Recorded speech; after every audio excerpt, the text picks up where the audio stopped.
Okay, it's recording. I'm so glad. Finding my phone.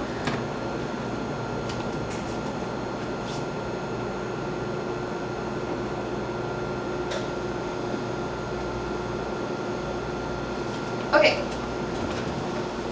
So, how many of you got even the slightest bit uncomfortable when the word feminism popped up on my laptop?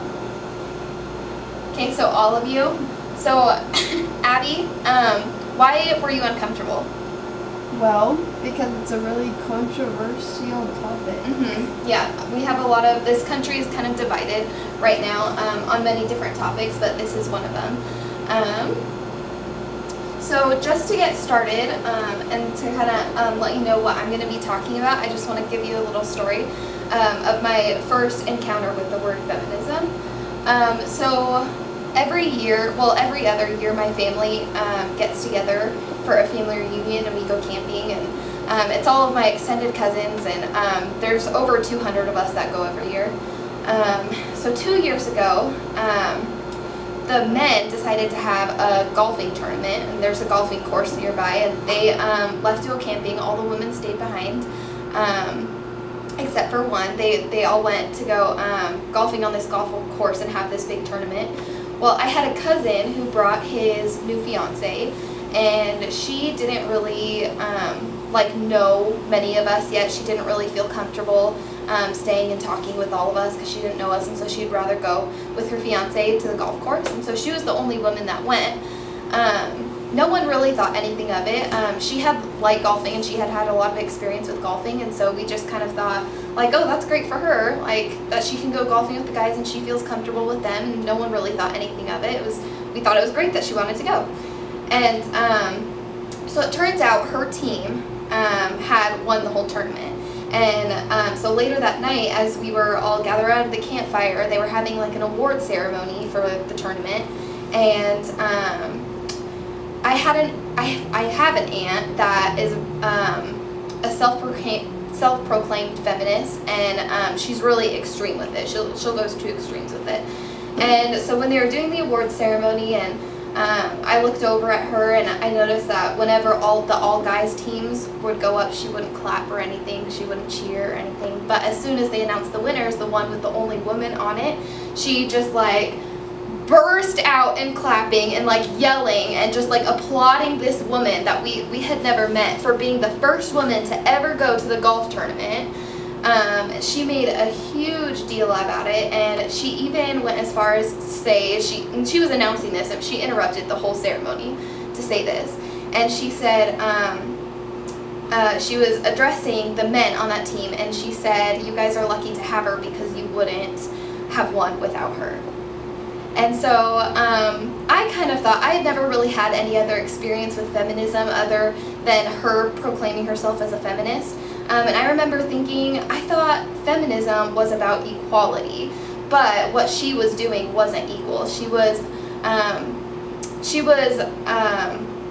like shaming all of the men in the name of feminism, which I didn't think was right.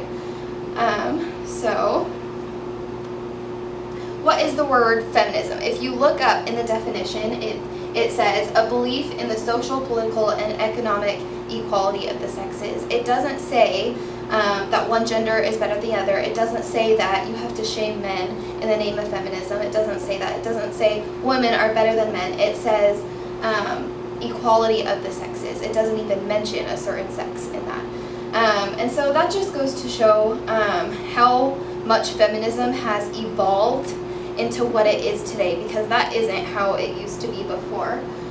So to give you an example, I just want to give you a brief history of the word feminism and when it started, and how it's evolved over time. So there were 3 waves of feminism. The first was started in the 1830s, and that's the word we use is feminism. That we know that's when it started. It's when women got the right to vote, and that's when it all started, when women started fighting for rights.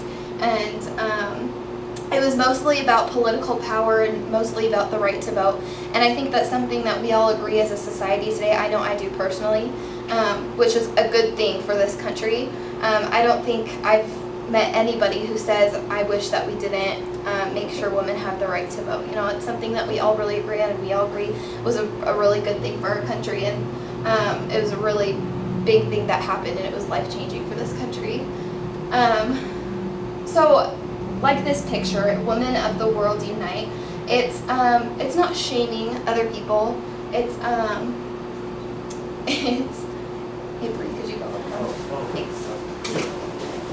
It's not shaming other people, it's uniting women together.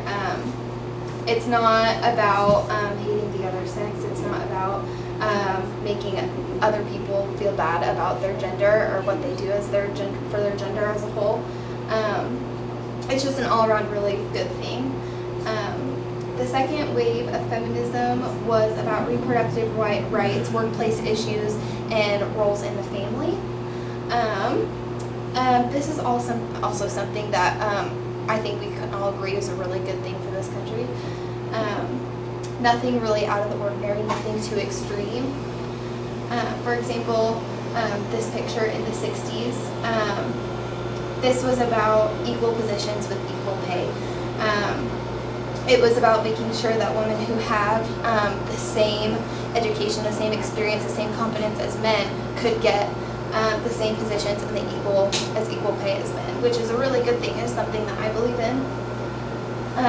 So here comes the third wave of feminism, and instead of it being about uniting women as a whole and making women feel empowered, it starts going into micro-politics and something that I like to call man-hating.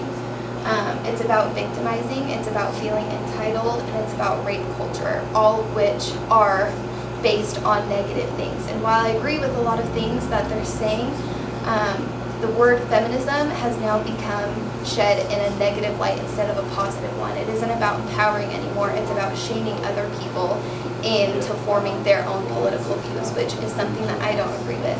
And while I do agree with the true meaning of feminism, which really is equality, feminism today has gone too extreme. It has turned the tides instead of making it equal. So, when did feminism turn into something like this, something that's empowering to women, something that we can all appreciate, into this? I know you all know Emma Watson. She's a self-proclaimed feminist and kind of the spokesgirl for feminism and the true meaning of feminism. She's someone that I really admire. So I just want to show you a little video of her really quick. The more I've spoken about feminism, the more I have realised that fighting for women's rights has too often become synonymous with man-hating. If there is one thing I know for certain, it is that this has just happened. I started questioning gender-based assumptions a long time ago. When I was 8, I was confused with being called bossy because I wanted to direct plays that were put on by our parents, but the boys were not. When at 14, I started to be sexualized by certain elements of machinery. When at 15, my girlfriends started dropping out of their beloved sports teams because they didn't want to appear muscular. When at 18, my male friends were unable to express their feelings. I decided that I was a feminist, and this seems uncomplicated. But my recent research has shown me that feminism has become an unpopular word. Women are choosing not to identify as feminist. Why has the word become such an uncomfortable word? I am from Britain, and I think it is right that I am paid the same as my male counterparts. I think it is right that I should be able to make decisions about my own body. I think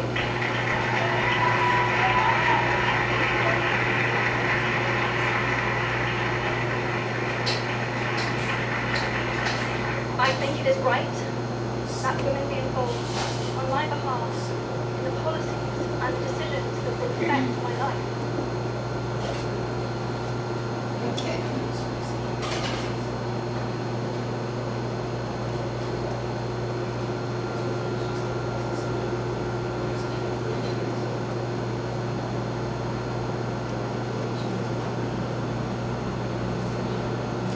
So she is someone that I really admire because she embraces the true word, the true meaning of feminism, and she really fights for true equality rather than fighting for her gender. She fights for both, which is something that I really appreciate, and it's something that I think more feminists, true feminists, need to embrace today. So what are some arguments that kind of the radicalized feminists are making today?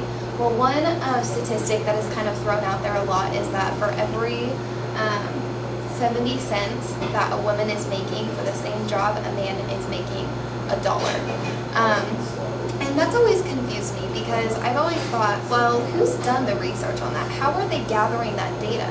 And after doing the research myself, I found that that statistic is, I don't want to say made up. I'm just saying I don't think it's a valid argument, simply because when we hold jobs, there is so much that goes into how much we're getting paid, who gets the job, and what kind of job you're doing.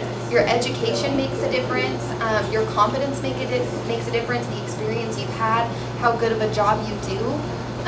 And so I don't like that saying that for every 70 cents that a woman's making, a man's making $1, because every employer has the right to base what they're going to pay their employees based on so many different things, not just gender. It's actually illegal to base it on gender, but I found that that's happening. Hi, sorry, I'm just giving a presentation for school really quick.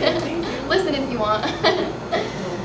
So that's an argument that I don't think is valid, simply because there's so much more that goes into it. It's not just about gender, it's about education and competence and what experiences you have. And it's every employer's right to make those decisions, and they don't have to explain those decisions to people.